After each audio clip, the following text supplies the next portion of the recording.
ఉన్న మా సిడబ్ల్యూసి ఇంజనీర్లను మీ దగ్గర పంపిస్తాం, మీరు మాకు కొంచెం పర్మిషన్ ఇచ్చి దీన్ని చూయించండి, మా వాళ్ళకి ఎక్స్ప్లెయిన్ చేయండి అని చెప్పి వాళ్ళ టీమ్స్ పంపారు. 4 టీంలు వచ్చినాయి దేశవ్యాప్తంగా సిడబ్ల్యూసి నుంచి. 4 టీంలు వచ్చి చూసి విజిట్ చేసి నేర్చుకొని మన డిపిఆర్ కాపీలు తీసుకొని వాళ్ళు దేశం మొత్తం చెప్పుకున్నటువంటి గొప్పతనం ఇవాళ తెలంగాణకు ఉన్నది. నెక్స్ట్, కేటీఆర్ గారు అమెరికా వెళ్ళారు. అమెరికాలో ఉన్నటువంటి యూనివర్సిటీ మనకు enduring symbol of engineering progress and partnership అవార్డును American Society of Civil Engineers Kaleshwaram ప్రాజెక్ట్కి ఇచ్చినటువంటి అవార్డు. అక్కడ మాట్లాడడానికి పిలిచారు American Society of Civil engineers.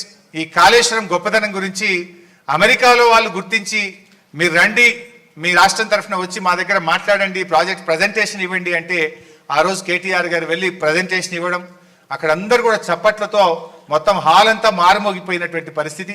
ఆ రోజు మనకు వచ్చినటువంటి అవార్డు. నెక్స్ట్, ఈ మధ్య సుప్రీంకోర్టు కూడా ప్రపంచంలోనే అతిపెద్ద ఎత్తిపోతల పథకం, అద్భుతమైన ప్రాజెక్టు కాళేశ్వరం అని చెప్పి సుప్రీంకోర్టు కూడా ఈ మధ్య కాలంలో మాట్లాడినటువంటి వార్త. ఇది మీరు చూడొచ్చు, ఈనాడు దినపత్రికలో వచ్చింది. మన హైకోర్టు జడ్జెస్, ఒక టీమ్ ఆఫ్ జడ్జెస్ వెళ్ళి విజిట్ చేశారు ఒకసారి. ఇది I think in the year 2019 or 20. ఆ టైంలో వాళ్ళు వెళ్ళి అసలు కాళేశ్వరం అద్భుతం, ఇంజనీర్ల పనితీరు అభినందనీయం అని చెప్పి ఆ రోజు high court chief justice and team of judges కూడా వెళ్ళి మన ప్రాజెక్ట్ను అభినందించినటువంటి విషయం. నెక్స్ట్, సరే ఇందాక నేను చెప్పిన 1 ఎకరానికి నీళ్లు రాలేదు అంటే ఏ రకంగా నీళ్లు వచ్చినాయి అనేటువంటిది డీటెయిల్డ్గా ఇరిగేషన్ డిపార్ట్మెంటు అసెంబ్లీలో వైట్ పేపర్ సందర్భంగా ఇచ్చిండ్రు. ఇరిగేషన్ డిపార్ట్మెంటు కొత్తగా వచ్చిన కాంగ్రెస్ ప్రభుత్వానికి ఇచ్చినటువంటి రిపోర్ట్ ఇది. 20 లక్షల ఎకరాలకు కాళేశ్వరం ప్రాజెక్టు ద్వారా లబ్ధి జరిగింది. నెక్స్ట్, కాళేశ్వరం కుప్పగూలిందని ఎన్డీఎస్ఏ చెప్పిందని ఒక దుష్ప్రచారం చేస్తూ ఉన్నారు. వాస్తవానికి ఎన్డీఎస్ఏ ఏం చెప్పింది అనేది కూడా అక్కడ మనం మెన్షన్ చేసినాం. చాలా స్పష్టంగా చెప్పింది ఎన్డీఎస్ఏ. ఇది ఎన్డీఎస్ఏ రిపోర్ట్లో నుంచి చెప్తున్నటువంటి point. After obtaining the results from the various investigations and on opinion of the experts committee, the restoration of the Block 7 of Medigadda barrage will be taken up and the barrage will be under operation. చాలా స్పష్టంగా వాళ్ళు 7th బ్లాక్ను తీసి మళ్ళీ కట్టడం ద్వారా బ్యారేజ్ను ఆపరేషన్లోకి తీసుకురావచ్చు అని ఎన్డీఎస్ఏ చెప్పినటువంటి నివేదికలో స్పష్టంగా ఉంది. కానీ వీళ్ళు కాళేశ్వరమే కుప్పగూలింది, మొత్తానికే పోయింది అంటున్నారు. ఎన్డీఎస్ఏ ఓన్లీ Block 7ను తీసి మీరు కొత్త బ్లాక్ మళ్ళీ కట్టడం ద్వారా దాన్ని ఆపరేషన్లోకి తీసుకురావచ్చు అని చెప్పి ఎన్డీఎస్ఏ తన నివేదికలో చాలా స్పష్టంగా చెప్పింది. ఇప్పటికి ఏడాది అర్థమైపోయింది. నెక్స్ట్,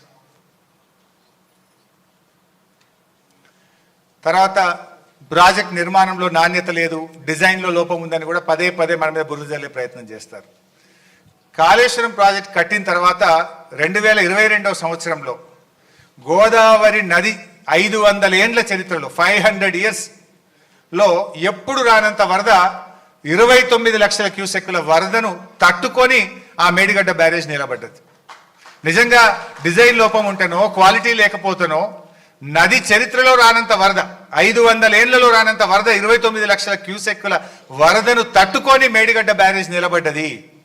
అంటే ఎక్కడ కూడా అటువంటి డిజైన్ లోపం లేదు. ఈవెన్ ఆ 2 పిల్లర్లు కుంగిన తర్వాత కూడా కాంగ్రెస్ పార్టీ మినిమం జాగ్రత్తలు తీసుకోక ఇది ఆయన కొట్టకపోతే బాగుండని ఇడిచిపెట్టారు. అయినా కూడా 2023లో 15 లక్షల క్యూసెక్కుల వరద వచ్చినా కూడా మేడిగడ్డ చెక్కు చెదరకుండా నిలబడ్డదంటే అక్కడ ఎటువంటి నాణ్యత లోపం లేదు. యాక్చువల్గా ఒక ఎర్త్క్వేక్ కూడా వచ్చింది. ఈ మధ్య ఒక రిపోర్ట్ కూడా వస్తుంది, గోదావరి నది ఆ లోయలో ఒక ఎర్త్క్వేక్ కూడా వచ్చింది అనేటువంటిది ఈ మధ్య ఎన్ఆర్ఎస్ఏ వాళ్ళు కూడా ఒక రిపోర్ట్లో చెప్తున్నారు. సరే, what ever is the reason, earthquake వల్ల జరిగిందా, దేని వల్ల జరిగింది చిన్నపాటి 2 పిల్లర్ల కుంగుబాటు. అచ్చా, ఎర్త్క్వేక్ వచ్చిన దాని తర్వాత ఎర్త్క్వేక్ కూడా వచ్చింది. ఆ ఎర్త్క్వేక్ను తట్టుకొని కూడా అది నిలబడ్డది. సో ఎర్త్క్వేక్ వచ్చినా ఇబ్బంది రాలేదు, 29 లక్షల క్యూసెక్కుల వరద వచ్చినా ఇబ్బంది రాలేదు. అంటే ఆ ప్రాజెక్టులో ఎక్కడ కూడా నాణ్యత లోపమో ఇంకోటో లేదు. అది జరిగింది కేవలం 2 పిల్లర్ల కుంగుబాటు మాత్రమే. నెక్స్ట్,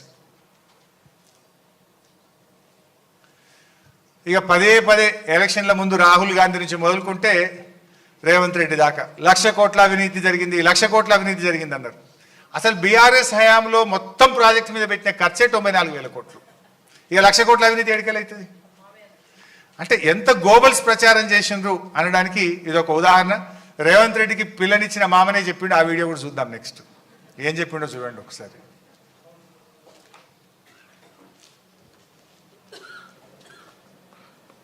కాళేశ్వరం 1,00,000 కోట్లు మునిగిందంటే అది తప్పది, అలవాటు అయిపోయింది.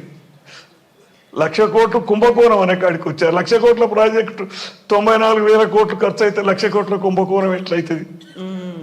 ఇవన్నీ కూడా వాస్తవాలు కలగా పులగంగా చేసి మాట్లాడుతుంటాం. నెక్స్ట్ అంటే దుష్ప్రచారాలు ఎట్లుంటాయి అనడానికి ఇంకొక చిన్న ఉదాహరణ. కమిషన్ ముందు కాంగ్రెస్ నాయకులు కొంతమంది కాంగ్రెస్కు వత్తాసు పాడినటువంటి కొంతమంది వ్యక్తులు పోయి రకరకాల గోబల్స్ ప్రచారం చేసేవాళ్ళు.